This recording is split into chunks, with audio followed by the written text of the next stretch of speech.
because he's really good at beating the bush and getting something out of you. He couldn't get anything out of him. And Okay. we've tried different strategies, and it didn't work the last meeting we had.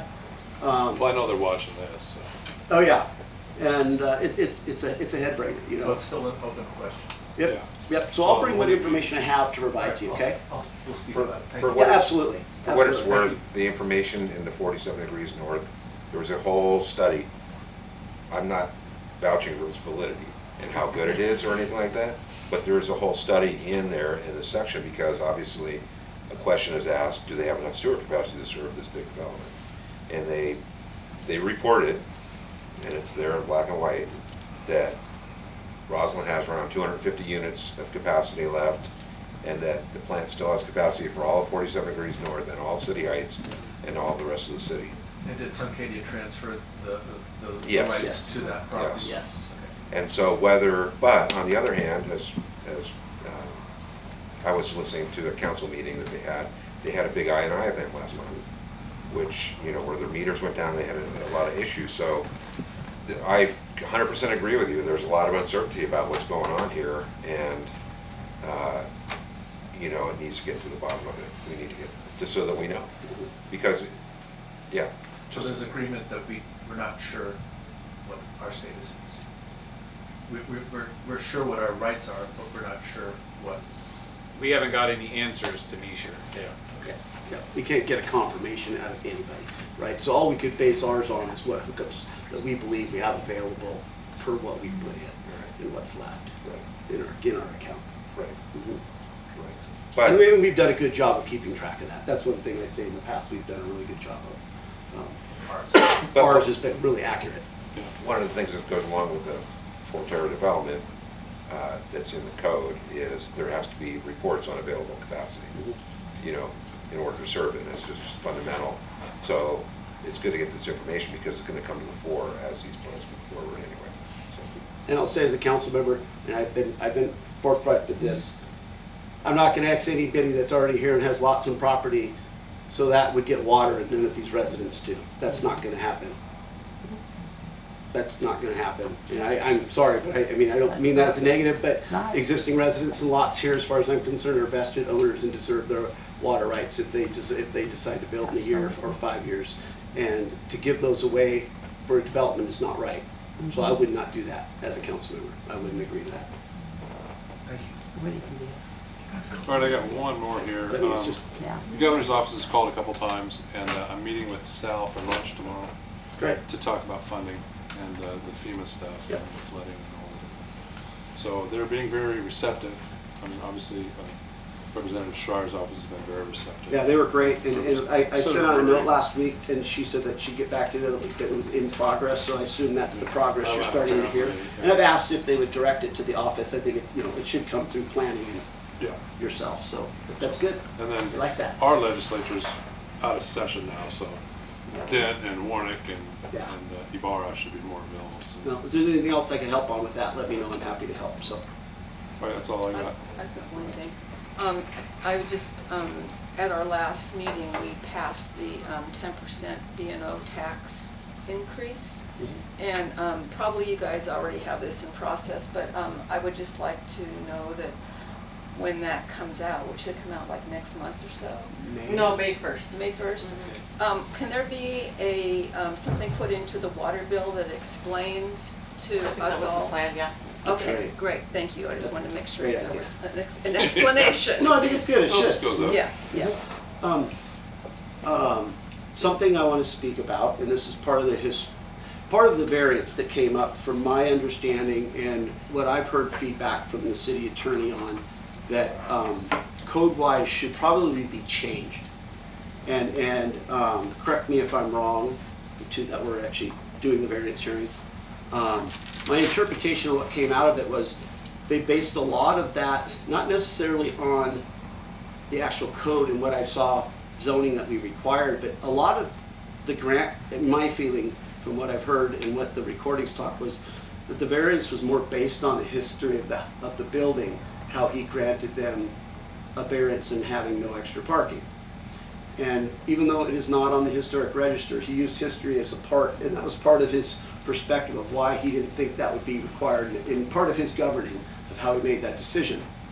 And so hearing that feedback, it brought up questions. And one of the things that the attorney said was, because of that, how that variance went, that you're opened your entire city up now, whether it's a residential lot, whether it's a commercial zone, that somebody can come in and you might have a piece of concrete left on your lot, and you want to say, well, I claim that as my historic relevance because you're in a historic district.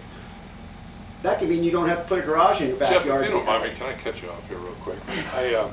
So we're working on the code changes, Okay. and that definitely needs to be addressed, and the legal has said that definitely needs to be addressed. Okay, But let's not just outline a blueprint for everybody to try to take advantage.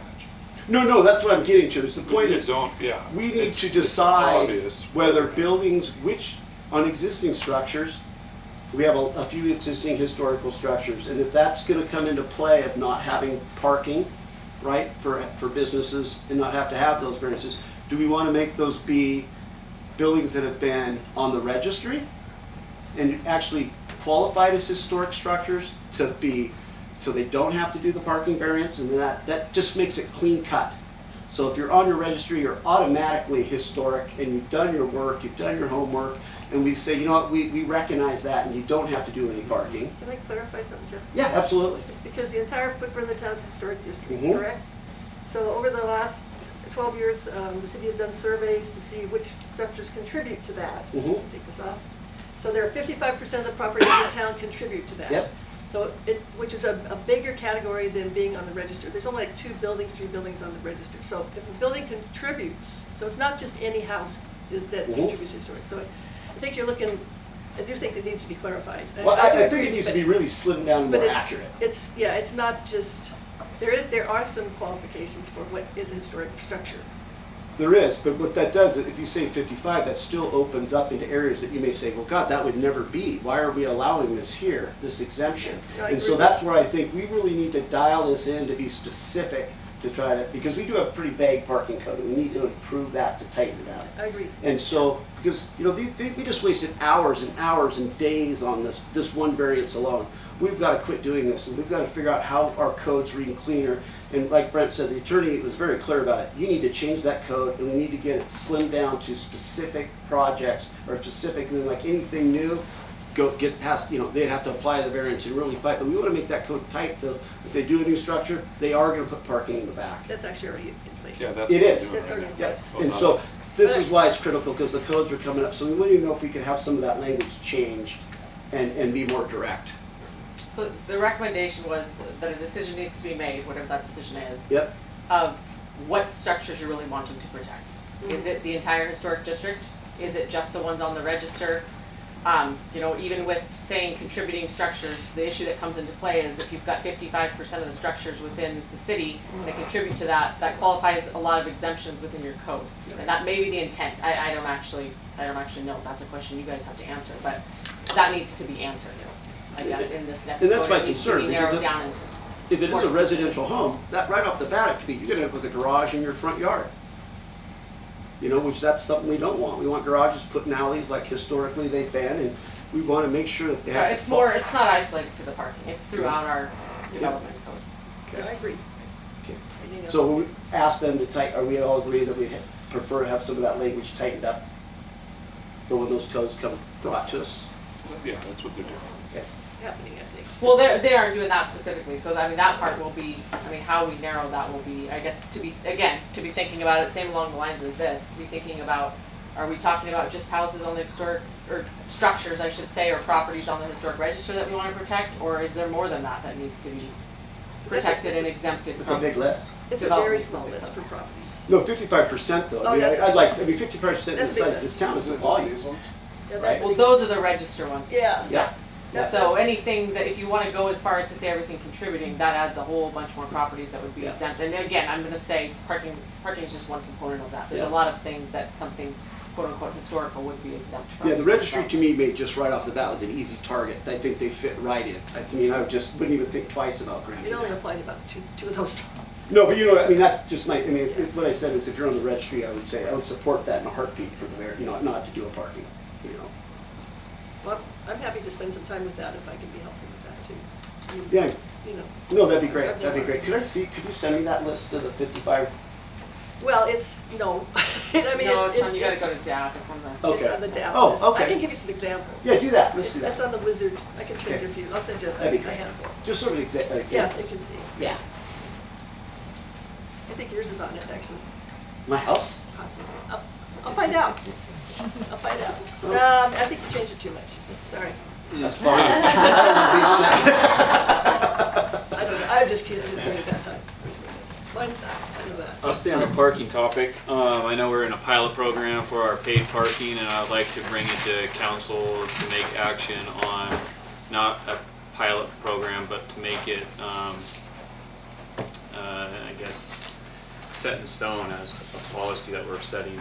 And then actually, like it was brought up earlier, the directional signs for our downtown core. A business owner that I'm close to says that she watches people every weekend pay for parking, and she says it's just a good thing that I think that we're doing, because people, they do their business and then they leave, and that's kind of what we want. So Do we, I think we're gonna, Brent, you're gonna give us a report about how much we've made in the first quarter of the year or so, is that, can we get that? We can still do that, It's yeah. about $100 a month with 4 sites.